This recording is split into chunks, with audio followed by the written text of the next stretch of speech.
What's going on, everybody? It's your favorite internet roommate. And it's pretty often I hear from gamers and such about how much of a masterpiece Shadow of the Colossus is and how many games strive to be like it. But I feel I never hear too much talk about the PS2 predecessor of Colossus, Ico. A for sure cult classic, but never brought up enough for its influence on modern games. Because Ico has both influenced indie games and giants that would themselves then go on to influence the industry. But before we go ahead and spread the sweet, slippery, sweaty cheeks of the influence of Ico, let's do a breakdown of what exactly Ico is and what makes it great. Ico, or as it's factually known as Horn Boy Escort Adventures, is an action-adventure game for the PS2 and 3 by Team Ico. Shout out to Wikipedia. The game begins with you playing as Ico getting banished to this castle by these dudes. Because you were born with horns and in the village you're from, that's a bad omen. But it is at this castle that you were banished to where you meet your anime waifu, Yorda,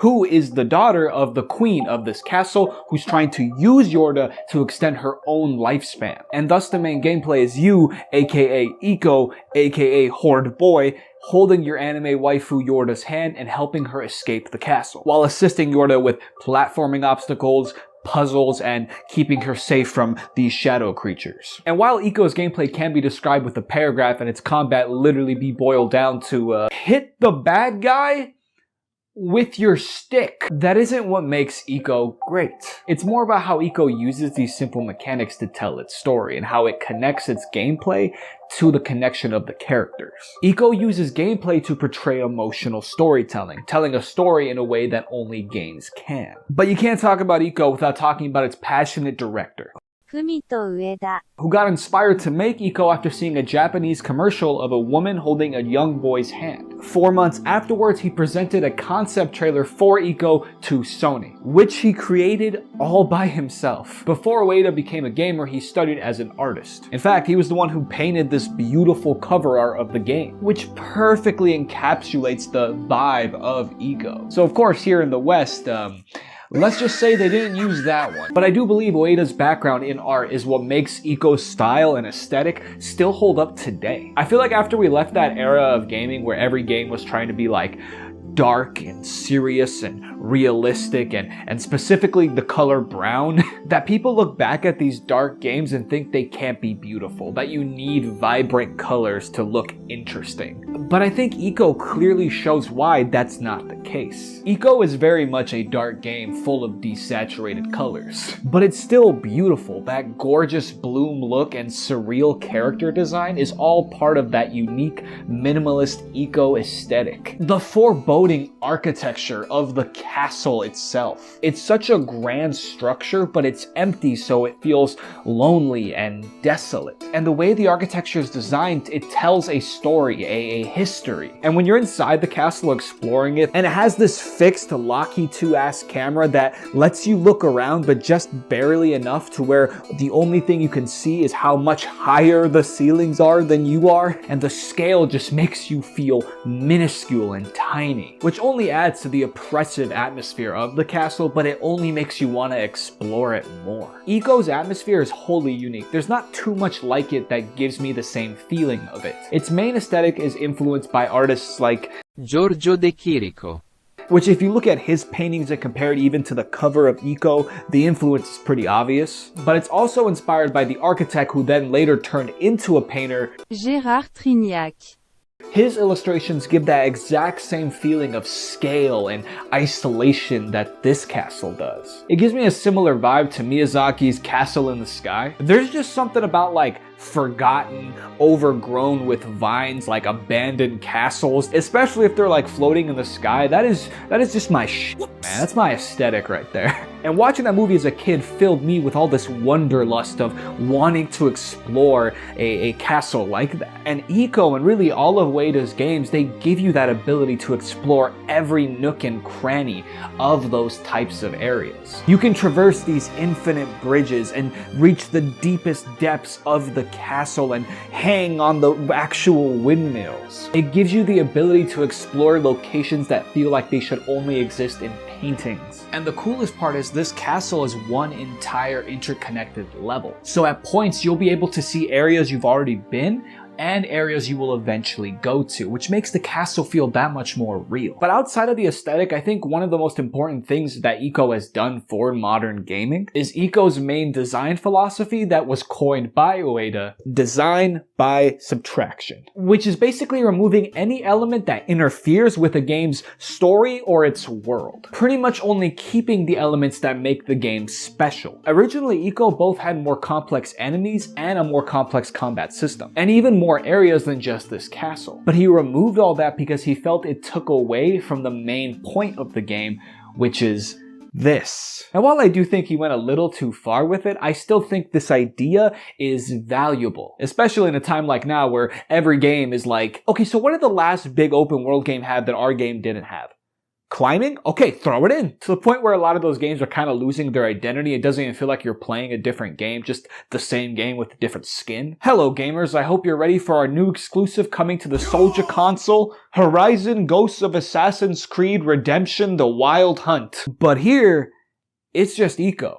And there's nothing like it. But what this philosophy also does is make sure that every part of the gameplay is connected to the story, which gives more immersion for the player. Otherwise known as that phrase that gives obsessive dorks like myself that big chub in our pants, gameplay and story integration, baby. Allowing Ico to tell a story in ways only a game can. That's why it doesn't really need a lot of dialogue. It's why a lot of its dialogue is just this made up language. You don't need to always know what the characters are saying to understand the emotions in Ico. Because of that gameplay and story connection, you will feel connected to the characters. Because Ico doesn't understand Yorda's language, neither do you. To connect the player to the character in the game. This would also mean completely removing a HUD, to remove anything blocking the player to the game. Even guiding or tutorial isn't done by your typical developer text. Rather, it's done with clever level design or camera hints. That's why you can't just press a button to hold Yorda's hand.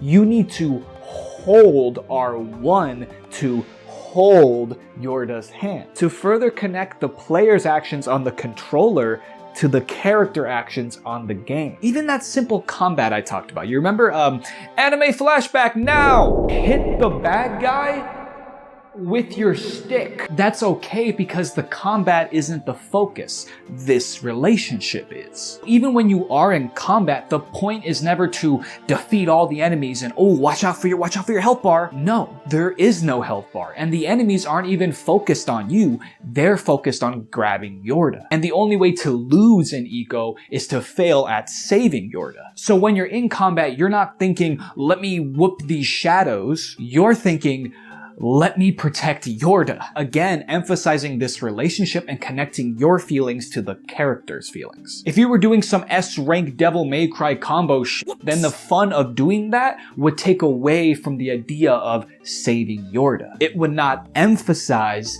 this relationship. You would have a disconnect of story and gameplay. Why is Ico, who's supposed to care about Yorda, wasting time doing 80-hit combos into 360 no-scope triple kickflips? So, complex combat gets subtracted. Everything in this game, gameplay-wise, is there to emphasize this relationship. Its goal is to connect Ico's feelings of caring for Yorda to you, the player. So while some might hear the idea of a whole game basically being an escort mission and think, nah, it's much more than just that. For one, unlike a bunch of escort missions at the time, Yorda isn't just a helpless, useless damsel in distress whose dialogue is mostly made up of screams. Shout out to Kirsten Dunst in the Holy Trilogy. Mechanically, you need Yorda to progress, which connects story-wise because it's all part of an emotional arc. There's a moment in this game that made me, someone who in high school when told about the whole blue curtains meaning something thing was like, excuse me, underpaid English teacher who got pregnant and dipped for half the year and definitely didn't have to say that one word in that book that you made us read. How do you know what the author meant?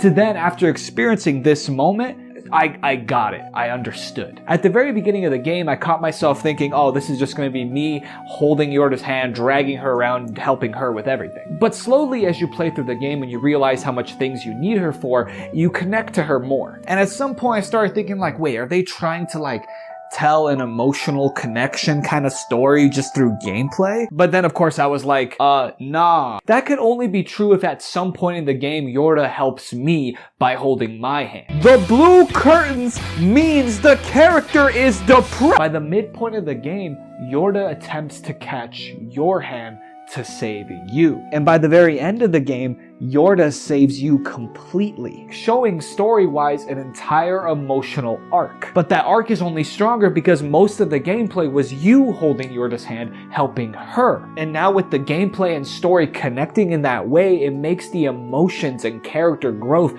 feel that much more potent. By making Yorda a major gameplay mechanic, it will make you as a player connect to Iko in that feeling of wanting to protect her. I went from someone like a lot of gamers hating the idea of escort missions to desperately fighting to get Yorda back to continue the escort mission, because losing Yorda means losing the game. The puzzles and level design only compounds this feeling, because there's moments where you have to just leave Yorda, do a bunch of shit alone, and then open a door so she can get through. And that space of time where you have to leave her alone is the most stressful, teeth grinding, testes twisting thing ever, because if you take too long, she will be taken by the Shadowmen and you will lose. These moments make me feel like there's a metaphorical Majora's Mask countdown moon and clock in front of my screen, which only makes that feeling of when you do get to Yorda and grab her hand that much more relieving. It's because of all of that, when you do reach the Spirit Sofa save points, yes, you stay there just a little bit longer, one, because that OST, mwah, but also just to enjoy that sense of relief and just Iko made me worry and want to do my best to continue doing an escort mission. In fact, by the end of the game, you actually get separated from Yorda completely. But in other games, when you were done with the escort mission, you will be sighing in relief to be removed of that burden. Iko, again, tells its story through mechanics. The game will make you, much like Iko, want Yorda back. This part of the game, when you're all alone, is much harder and much more dangerous, and you will more likely die here than anywhere else in the game. But since you need Yorda to have those super chill Spirit Sofa sessions, or save, with her now gone, there's no save points in between this dangerous section. So each time you die, which will be more often, you will be sent back all the way to the beginning. You will be constantly wishing to have her back so that you can have those save points to make this section easier. Thus connecting through gameplay your emotions of wanting Yorda back to Iko's emotions. It's things like this, using story and gameplay integration to connect you to the character's emotions, that allows Iko to tell a story of solitude and loss and sacrifice and overcoming your own limitations, and how two helpless people can overcome anything if they take care of one another, in a way that only games as a medium can tell it. And these elements I brought up are important because they are the main factor, I think, as to what inspired a lot of modern gaming.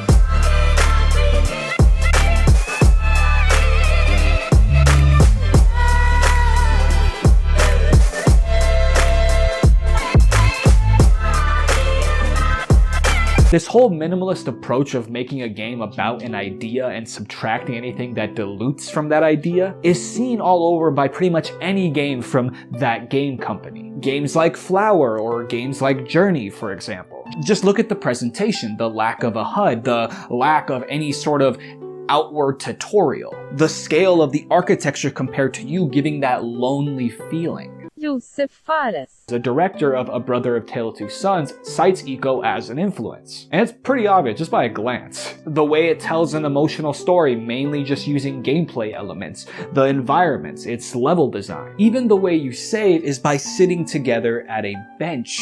But even outside of the indie world, Iko has influenced a huge series of games that are now themselves extremely influential. You can see parts of Iko's bones in all across the industry. Halo 4, God of War, 4, BioShock Infinite, Half-Life, and pretty much any game from then on that would have companion mechanics. You can find influences and even direct quotes from so many of the Naughty Dog team about Ico's influence. With Last of Us especially, those lonely environments, that connection between Ellie and Joel. But I think Neil Druckmann said it the best with this quote: "The main thing I loved about Ico was that relationship, the hand-holding mechanic that helps build a bond. It was the first time I realized you can create something meaningful through interaction as opposed to just telling a story." And while researching, I even found this YouTube video of the developers talking about the influence of Ico on their games. But that was one of those times where it's just like, it was the very first game that I played. It basically shaped my entire concept of how core mechanics are built and exploited and then switched up in a way with context to story,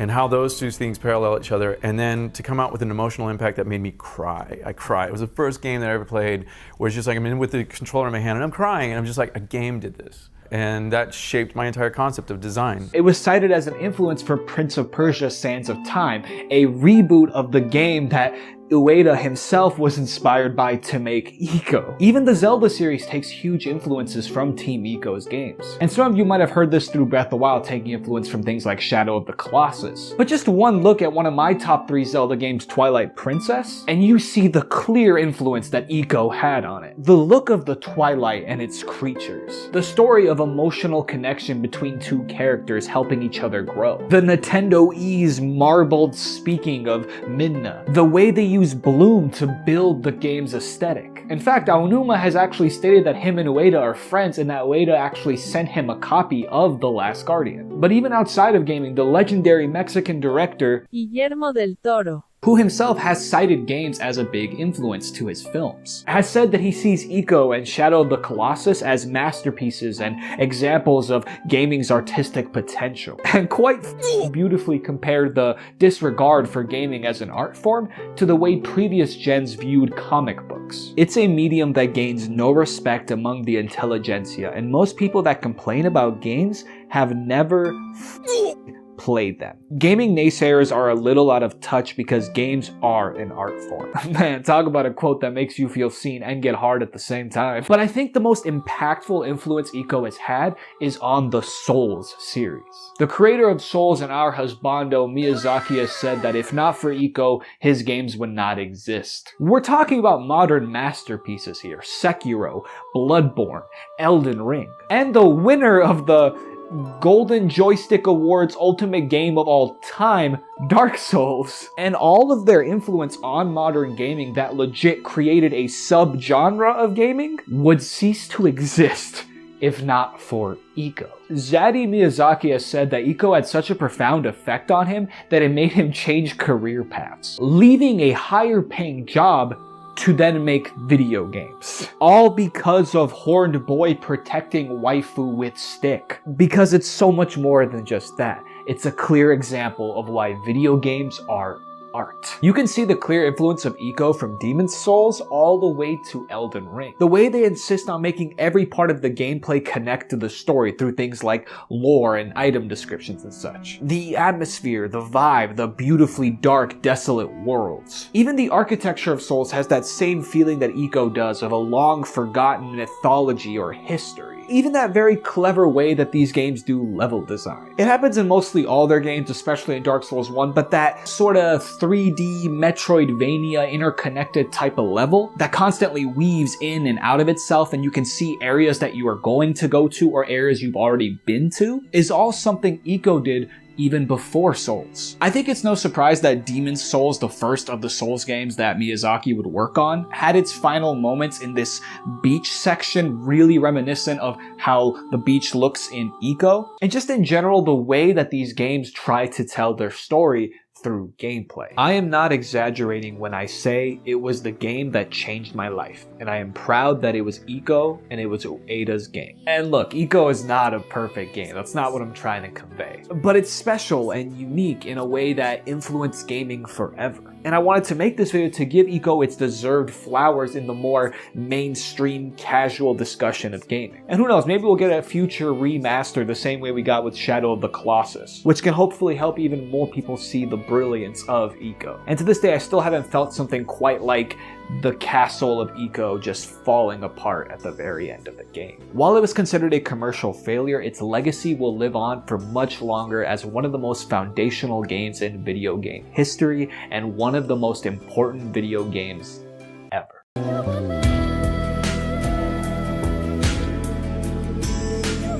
Thank you so much for making a pit stop here on the corner of the internet. I would really appreciate if you left me a comment about how you feel about Ico. And if you like what I do, you can always leave me a like and a subscribe, but the best way to support your boy is with the link above to my Patreon. I would really appreciate that. But with all that being said, thank you so much for coming to this little pit stop on the corner of the internet. Peace.